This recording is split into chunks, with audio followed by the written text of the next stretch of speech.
PM Modi आज semiconductor योजनाओं की रखेंगे आधारशिला। युवाओं से कार्यक्रम में शामिल होने का किया आग्रह। आयुष्मान स्वास्थ्य कार्ड और पीपीई किट भी करेंगे वितरित।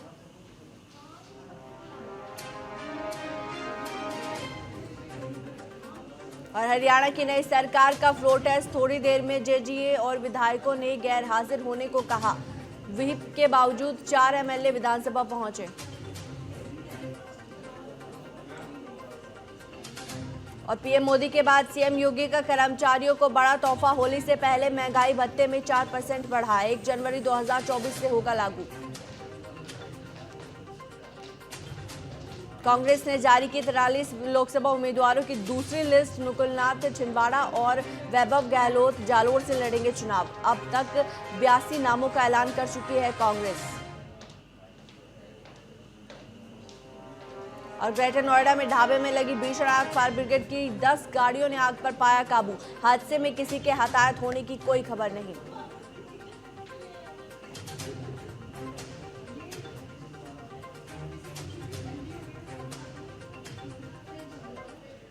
नमस्कार, टीएनपी न्यूज पर स्वागत है आपका। मैं हूं आपके साथ सुहानी मलिक। बुलेटिन की शुरुआत करते हैं हरियाणा से आ रही इस वक्त की बड़ी खबर के साथ। सियासी उठापटक के बीच अब हरियाणा की नई सरकार का फ्लोर टेस्ट आज। नायब सरकार आज सदन में साबित करेगी बहुमत। सीएम सैनी बोले, हमें 48 विधायकों का समर्थन। विधानसभा का एक दिन का विशेष सत्र बुलाया। तो बड़ी अपडेट इस वक्त की। कल दिन भर की सियासी उठापटक के बीच हरियाणा से इस वक्त की ये बड़ी अपडेट, जहां आज नई सरकार को अपना बहुमत साबित करना होगा। और हरियाणा के फ्लोर टेस्ट पर नायब सरकार आज सदन में अपना बहुमत साबित करेगी। बड़ी अपडेट इस वक्त की हरियाणा से। गौरतलब है कि मनोहर लाल ने इस्तीफा दे दिया था, जिसके बाद नई सरकार का गठन किया गया था और अब नायब सैनी को हरियाणा का नया सीएम बनाया गया था। आज उन्हें सदन में अपना बहुमत साबित करना होगा। 48 पर उन्हें जो उनकी सरकार का बहुमत है, 41 बीजेपी के पास अपने विधायक है, 7 निर्दलियों का उन्हें साथ मिला, जिसके बाद दोबारा से नायब सरकार हरियाणा में। बड़ी अपडेट इस वक्त की।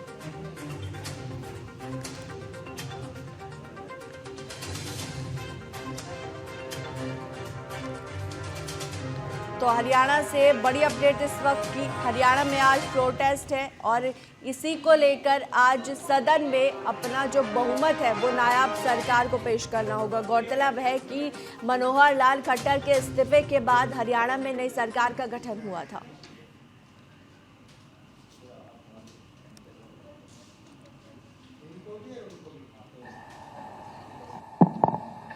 अध्यक्ष महोदय, मैं प्रस्ताव करता हूं कि यह सदन मंत्रिपरिषद में अपना विश्वास व्यक्त करता है। प्रस्ताव प्रस्तुत हुआ कि यह सदन मंत्रिपरिषद में अपना विश्वास व्यक्त करता है। और इसी खबर पर तमाम जानकारी साझा करने के लिए राजेश ठाकुर का रुख कर लेंगे, जो कि हरियाणा ब्यूरो चीफ है। आपसे जानना चाहेंगे कि हरियाणा में कल भर सियासी उठापटक के बीच आज एक बेहद जो अहम दिन है, क्योंकि आज बहुमत साबित करना होगा। क्या कुछ पूरी अपडेट है? जी देखिए, बिल्कुल अचानक हरियाणा में उठे इस राजनीतिक उठापटक के बीच में जहां खट्टर को बदल दिया गया और नायब सिंह सैनी को नई कमान सौंपी गई, और उस तरफ के बाद कल की उठापटक के बाद आज, क्योंकि नई जो सरकार है, नई गठन जो हुआ है, उसमें आज की सरकार को नायब सिंह सैनी को विधानसभा पटल पर आज अपना बहुमत साबित करना है। हालांकि उनकी तरफ से दावा किया जा रहा है कि 48 विधायकों का समर्थन उनके साथ है, तो वो बहुमत साबित कर लेंगे। लेकिन वहीं पर खबर ये भी है कि जो अनिल विज गृह मंत्री रहे हैं, वो कल बैठक को बीच में छोड़कर नाराज होकर चले गए थे कि कहीं ना कहीं वो भी सीएम की रेस में थे। लेकिन इसी बीच में आज जो है इनको बहुमत साबित करना है और दावा किया जा रहा है कि 48 विधायकों का समर्थन इनको मिला हुआ है। जी, और साथ ही साथ जेजेपी के भी 3 विधायक सदन में मौजूद है। अभी को देखिए, 90 विधानसभा क्षेत्र वाली ये हरियाणा विधानसभा में जो है 41 विधायक तो बीजेपी के हैं, लेकिन 10 विधायक जो है जेजेपी के थे।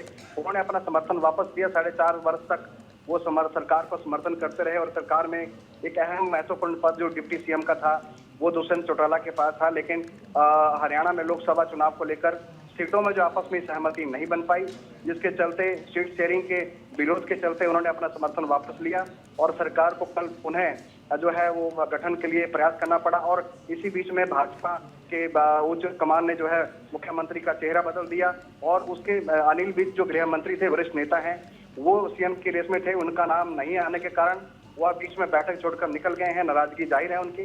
लेकिन इस बीच में कुछ निर्दलीय विधायक हैं जिनका समर्थक का दावा नायब सिंह सैनी जो है कर रहे हैं कि 48 विधायकों का समर्थन उनके साथ रहती है।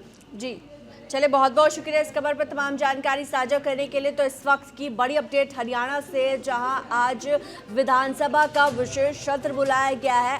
ये बड़ी अपडेट, कल दिन भर राजनीतिक उठापटक, जहां बीजेपी और जेजेपी का जो गठबंधन था वो टूट गया था, जिसके बाद हरियाणा में नई सरकार का गठन किया गया और मनोहर लाल ने इस्तीफा दिया, जिसके बाद नायब सैनी को हरियाणा का नया सीएम बनाया गया। और हरियाणा के फ्लोर टेस्ट पर हरियाणा के पूर्व गृह मंत्री अनिल विज ने कहा कि मैंने हर परिस्थिति में बीजेपी के लिए काम किया है, अभी भी करूंगा और तद से पहले कई गुना ज्यादा करूंगा।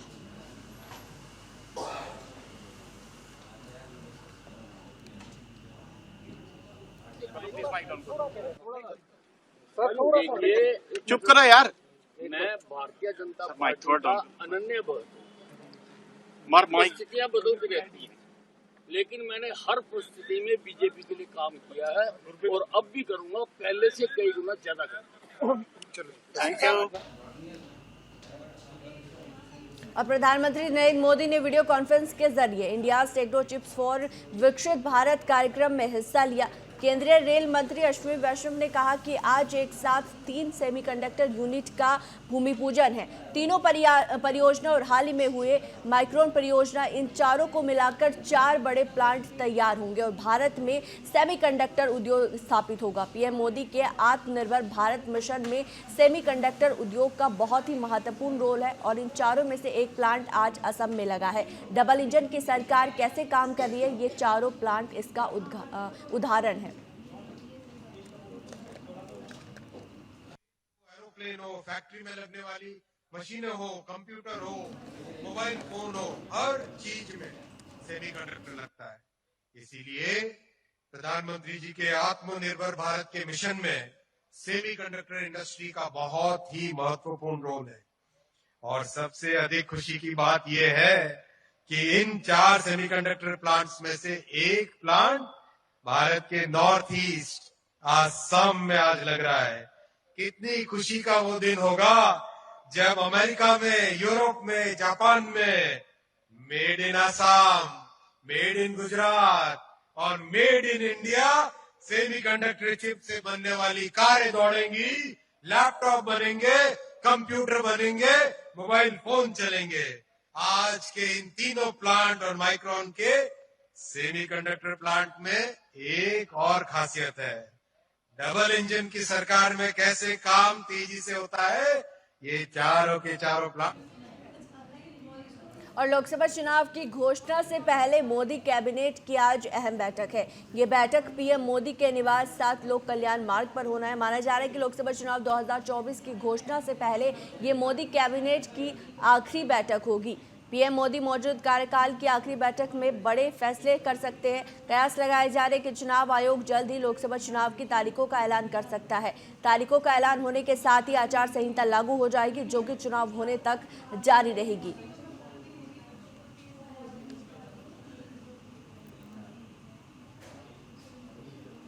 और होली से पहले योगी सरकार ने राज्य कर्मचारियों को बड़ा तोहफा दिया है। सरकार ने महंगाई भत्ता 4% तक बढ़ा दिया है, जिसके बाद वृद्धि के साथ कुल महंगाई भत्ता 50% हो जाएगा। मुख्यमंत्री की स्वीकृति के बाद ही वित्त विभाग ने महंगाई भत्ता बढ़ोतरी का आदेश जारी कर दिया।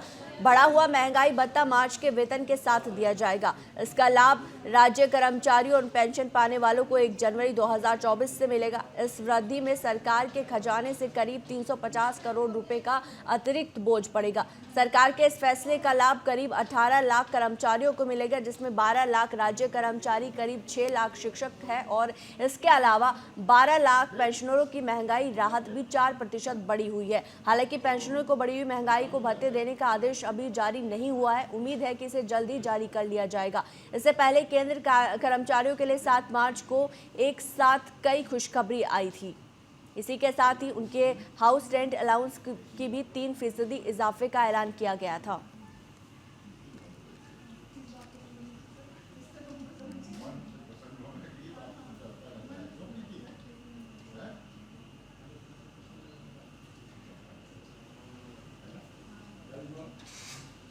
और खबर लखनऊ से है, जहां लखनऊ में आज मुख्यमंत्री योगी आदित्यनाथ ने लोक भवन सभागार में आयोजित MSMI के नए क्षण वितरण समारोह में शिरकत की। इस दौरान उन्होंने कहा कि आज उत्तर प्रदेश की प्रगति देखकर हर देशवासी खुश है, जबकि दुनिया अचंभित है, क्योंकि साल 2017 से पहले यहाँ निराशा, हताशा और अराजकता का माहौल था। हर साल 2024 में प्रवेश कर चुके हैं। मनोज कुमार, मार्बल आर्ट, भारतीय स्टेट बैंक से 47 लाख का ऋण। आज यहाँ पर एक बार फिर से इस वित्तीय वर्ष के समापन के पूर्व ही MSME विभाग के माध्यम से जो लोन वितरण के कार्यक्रम प्रदेश के अंदर हुए हैं, यह राशि गत वर्ष की तुलना में दोगुना होने और विगत 7 वर्ष के दौरान अगर हम देखेंगे तो यह लगभग 10 गुना बढ़ने की ओर अग्रसर हुआ है। यह जो प्रगति है उत्तर प्रदेश कि आर्थिक उन्नयन को तो प्रदर्शित करता ही है, बल्कि उत्तर प्रदेश के युवाओं के लिए रोजगार के ढेर सारे अवसर भी उपलब्ध हो रहे हैं। मैं इसके लिए विभाग को, बैंकर्स को हृदय से धन्यवाद देते हुए सभी उद्यमियों के प्रति हृदय से बधाई और शुभकामनाएं देता हूं। बहुत सारे कार्यक्रम आज एक साथ हो रहे हैं। अभी आपने देखा होगा, हम लोगों ने विश्वकर्मा श्रम सम्मान और 1 डिस्ट्रिक्ट 1 प्रोडक्ट की योजना के अंतर्गत यहां पे टोल किट वितरण किए। इससे पहले निजी क्षेत्र में भी औद्योगिक पार्क विकसित हों। उन्नाव में 11वां, यानी प्रदेश में 11वां है और उन्नाव का पहला फ्लैश पार्क का भी इंसेंटिव वितरण का एक कार्यक्रम यहां पे संपन्न हुआ है। और खबर यूपी के ग्रेटर नोएडा से है, जहां पर गोर सिटी के पास एक ढाबे में भीषण आग लग गई। आग की चपेट में 6 ढाबा सहित 2 दुकान आ गए, जिसके बाद मौके पर अफरा तफरी मच गई। सूचना मिलते ही फायर ब्रिगेड की टीम और कोतवाली पुलिस मौके पर पहुंची। जानकारी के मुताबिक आग शॉर्ट सर्किट के चलते लगी और ढाबे में मौजूद कमर्शियल गैस सिलेंडर की वजह से आग तेजी से फैल गई। कड़ी मशक्कत के बाद फायर ब्रिगेड की 10 गाड़ियों ने आग पर काबू पाया। गौतम बुद्ध नगर के chief fire officer Pradeep Kumar ने बताया कि गोर सिटी सर्कल में कुछ ढाबे में आग लगने की सूचना मिली। 6 ढाबे और 2 दुकानों में आग की चपेट में आ गए। फायर ब्रिगेड की 10 गाड़ियों ने आग पर काबू पा लिया। फिलहाल राहत की जो बात है कि हादसे में कोई भी घायल या फिर हताहत नहीं हुआ है।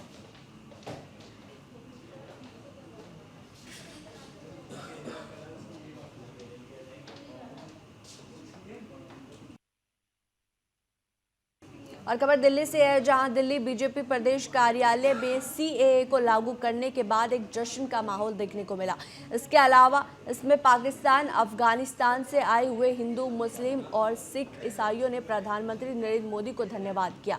तो वहीं दूसरी तरफ लोगों ने एक दूसरे के साथ रंग और गुलाल के साथ जश्न मनाया। इन तमाम मुद्दों को लेकर हमारे संवाददाता शिवम पांडे ने बीजेपी प्रदेश अध्यक्ष वीरेंद्र सचदेवा से क्या कुछ खास बातचीत की है, देखिए।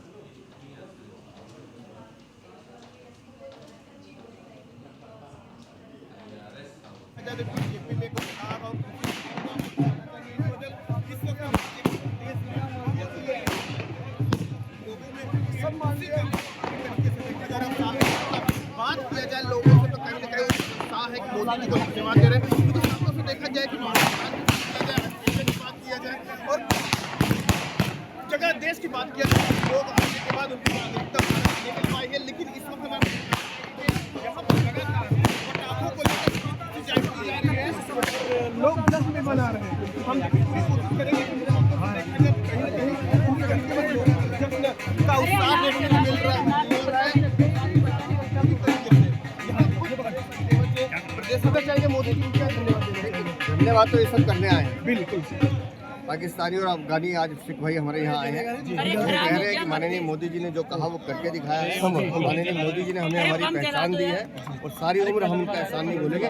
ऐसी खुशी उनके चेहरे पर दिखाई दे रही है, इसलिए होली और दिवाली साथ साथ। बिल्कुल, आप वीरेंद्र सचदेवा ने कहा कि होली और दिवाली पूरी तरीके से साथ साथ मना रहे हैं और यहाँ पे जो हजारों की संख्या में लोग आ रहे हैं, प्रधानमंत्री मोदी का धन्यवाद कर रहे हैं। Shivam Pandey, TNP news, Delhi.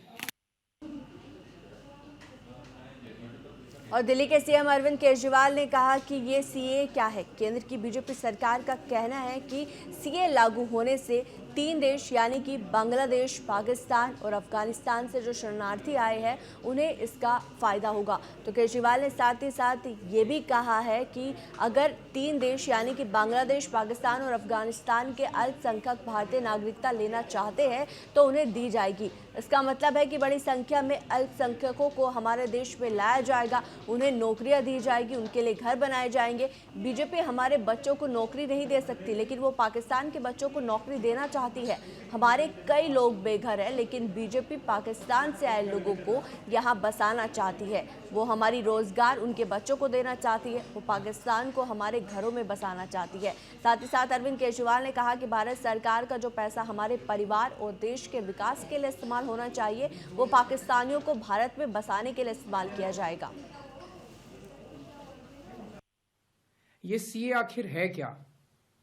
BJP की केंद्र सरकार का कहना है कि 3 देश, बांग्लादेश, पाकिस्तान और अफगानिस्तान, इन 3 देशों के अल्पसंख्यक जो हैं वो अगर भारत की नागरिकता लेना चाहें तो उन्हें भारत की नागरिकता दे दी जाएगी। इसका मतलब बड़ी संख्या में यहां से अल्पसंख्यकों को हमारे देश में लाया जाएगा, उनको रोजगार दिए जाएंगे, उनके लिए घर बनाए जाएंगे, उनको यहां बसाया जाएगा। अजीब बात है ना?